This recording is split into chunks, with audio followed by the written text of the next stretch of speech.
और ये खबरें आपको विस्तार से दिखाते हैं, जहां सबसे पहले बात करेंगे लोकसभा चुनाव के तीसरे चरण के रन की, जिसके लिए कल मतदान होना है और कल चुनावी शोर जो है वो थम गया है। कल आपने देखा चुनाव प्रचार का अंतिम दिन था। उत्तर प्रदेश की 10 लोकसभा सीटों पर कल वोटिंग होनी है। मंगलवार के दिन तीसरे चरण का मतदान जो होना है उसमें उत्तर प्रदेश की 10 सीटें बदायूं, संभल, हाथरस, आगरा, फतेहपुर सीकरी, फिरोजाबाद, मैनपुरी, एटा, आंवला और बरेली, इन तमाम सीटों पर कल मतदान होना है। सुबह 7 बजे से वोटिंग शुरू हो जाएगी। लोकसभा चुनाव के तीसरे चरण के तहत 12 राज्यों की 94 सीटों पर रविवार शाम 6 बजे प्रचार थम गया था।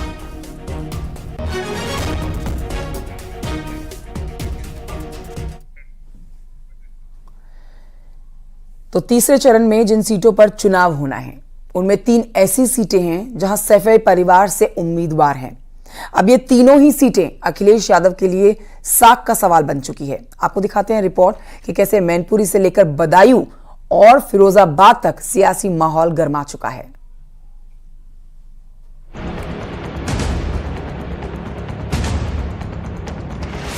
तीसरे चरण के रण में यादव परिवार की 3 सीटों पर अखिलेश यादव की प्रतिष्ठा दांव पर लगी है। ये वो 3 सीटें हैं जहां डिंपल यादव मुलायम सिंह के गढ़ को बचाने की कोशिश कर रही हैं। बदायूं में शिवपाल यादव के बेटे आदित्य यादव पिता के कोटे की सीट पर चुनाव लड़ रहे हैं, तो फिरोजाबाद में राम गोपाल यादव के बेटे अक्षय यादव मैदान में हैं। और इन्हीं सीट को जीतना सैफई परिवार के लिए बेहद जरूरी है। इसी कोशिश में अखिलेश यादव कभी जमीन पर तो कभी आसमान से सियासी उड़ान भर रहे हैं। मेरे साथ समाजवादी पार्टी के राष्ट्रीय अध्यक्ष अखिलेश यादव जी हैं। सर, आज जो है तीसरे चरण के चुनाव का आखिरी दिन है सर, कैसे देखते हैं और वोटरों को क्या संदेश देंगे सर? देखिए, मुझे उम्मीद है जिस तरीके से वोट पड़े हैं और जनता निराश हुई है, जनता इस बार भारतीय जनता पार्टी के खिलाफ मतदान करने जा रही है। और जो सवाल पहले थे, किसान के सवाल, बेरोजगारी का सवाल, महंगाई के सवाल पे उनके पास कोई जवाब नहीं है। तो ऐसे में समाजवादी पार्टी के राष्ट्रीय अध्यक्ष ने कहा है कि अब सवाल किसानों का है, बेरोजगारों का है, इन तमाम मुद्दों पर समाजवादी पार्टी लगातार सवाल पूछती रहेगी।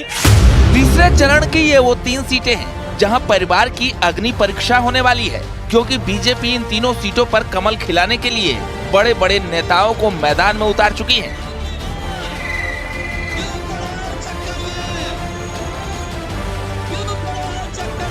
मैनपुरी में साइकिल की रफ्तार से प्रतिद्वंदियों को पछाड़ने के लिए डिंपल यादव मैदान में डटी हैं। बदायूं लोकसभा सीट भी यादव परिवार की साख का इम्तिहान लेगी और इसी पारिवारिक प्रत्याशी को जिताने के लिए अखिलेश से लेकर शिवपाल यादव तक काफी एक्टिव हो चुके हैं और चुनाव में गड़बड़ी करने का आरोप लगा रहे हैं।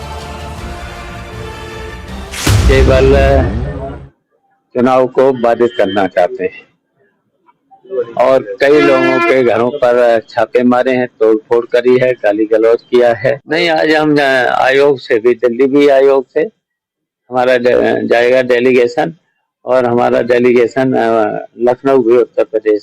और जितने भी ऐसे थे इनका सब्जी बंद था, पहले तो सब्जी उठा ही नहीं रहे, बात नहीं कर रहे थे। समाजवादी पार्टी के लिए जिन सीटों पर सबसे मजबूत समीकरण हो सकता है वो है मैनपुरी, जहां डिंपल यादव चुनाव लड़ रही हैं। बदायूं में आदित्य यादव किस्मत आजमा रहे हैं। फिरोजाबाद में अक्षय यादव चुनाव लड़ रहे हैं। एटा में देवेश शाक्य पर अखिलेश ने भरोसा जताया और संभल में शफीकुर रहमान बर्क के पोते जियाउर रहमान बर्क की प्रतिष्ठा दांव पर लगी है।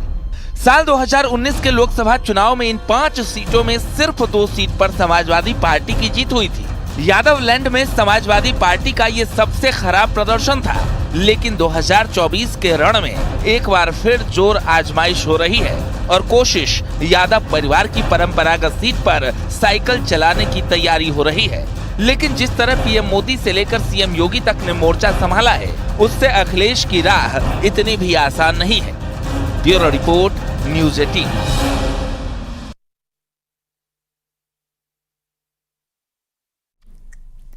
और आइए आगे बढ़ते कुछ और खबरें आप तक पहुंचाते हैं। खबर गाजियाबाद से है, जहां पर कूलिंग टावर कंपनी में आग लग गई। आग लगने की सूचना मिलते ही दमकल की कई गाड़ियां मौके पर पहुंची। भयावह आग की तस्वीरें आप देख रहे हैं।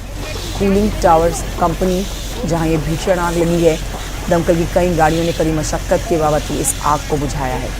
घटना थाना लिंग रोड क्षेत्र के महाराजपुर की है, जहां आग लगी।